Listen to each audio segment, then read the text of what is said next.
about Sondheim's place in the landscape of musicals?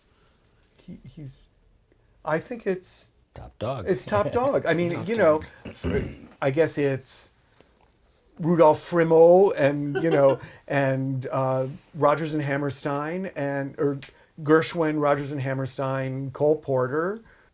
And then guess we go to Stephen Sondheim. There are others we could put in there that are great and that I love them, but he's just a cut above. It's the variety of what he's written and the subject matters and the subjects he's tackled and the way he's tackled them. He's a genius. He's the most lauded and awarded and respected musical theater practitioner since Rodgers and Hammerstein, and will continue to be so, I believe. He's just not commercial. Everybody's got the right to be happy. So off-Broadway, Playwrights Horizons, it was a piano, bass, and drum. And that's it. Wow. Yeah. And it didn't get good reviews. And I think it was the Gulf War. It just opened at the exact wrong moment.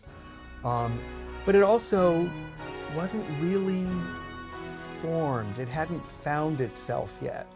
And the show had closed and wasn't transferring, but we had committed to doing it. This is Stephen Sondheim, and whether you like the show or not, or it's important that it get done. And Jay Sachs said, and it was my first thing, and I was like, well, we have to watch the budget.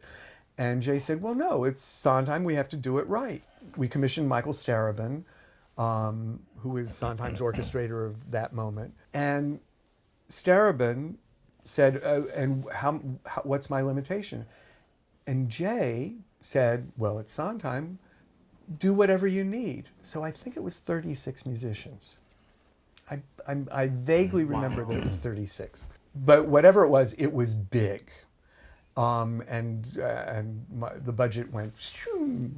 Just heard on the news where the mailman won the lottery. Goes to show when you lose, what you do is try again. You can be what you choose, from a mailman to a president. There are prizes. We commissioned those orchestrations. What was later used at the Roundabout production and elsewhere was a reduction of those orchestrations. That's a situation where, because there's a history of Sondheim shows being recorded, even if they don't succeed, beginning with Anyone Can Whistle, that album gave that show life. Sure did.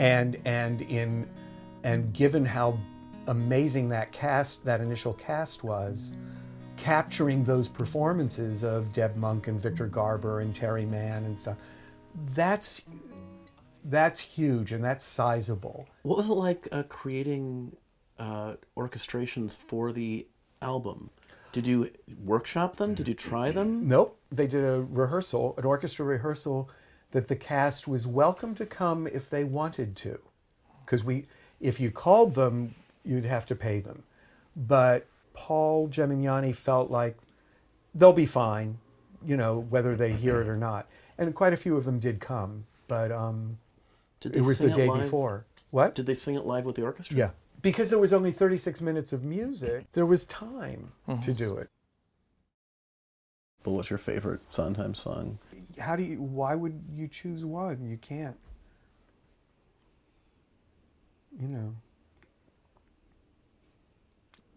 Probably In Buddy's Eyes. Yeah. In that song, the song can be sung two ways. One way is that it's what it says is what it says. The other way is every word of it is a lie. I do think that the lyric, all I ever dreamed I'd be, the best I ever thought of me, was every minute there to see in Buddy's eyes. I don't think there is a better lyric that expresses the love that one can receive from one's partner than that.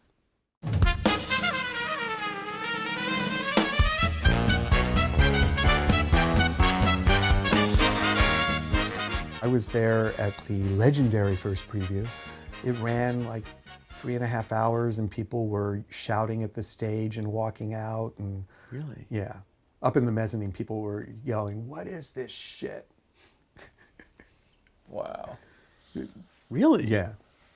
At what point? Just, it was this train wreck of a show. It just, nothing was working. They were too young and they were trying to act old, and all of the whole Gussie subplot, it was just one thing after another. I didn't go to the opening, but I went to a performance post-opening, and then I went to the final performance. And the final performance was amazing because in the overture, when it got to the old friend vamp, the audience applauded like it was Tea for Two, like it was this old standard that they've all come to love and know and love. And the show played gorgeously at that final performance.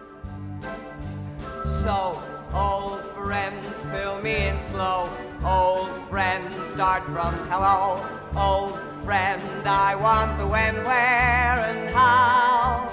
Old friends. The score is great, and the orchestra was great, and the performers were, for the most part, very, very good, or if not better.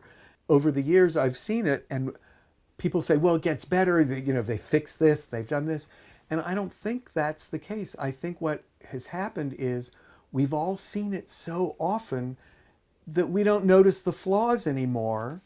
They don't bother us because we're fine with, we know the show.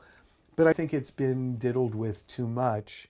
There will never be a definitive version of the show because the creative people, it won't have come organically from that original creative team.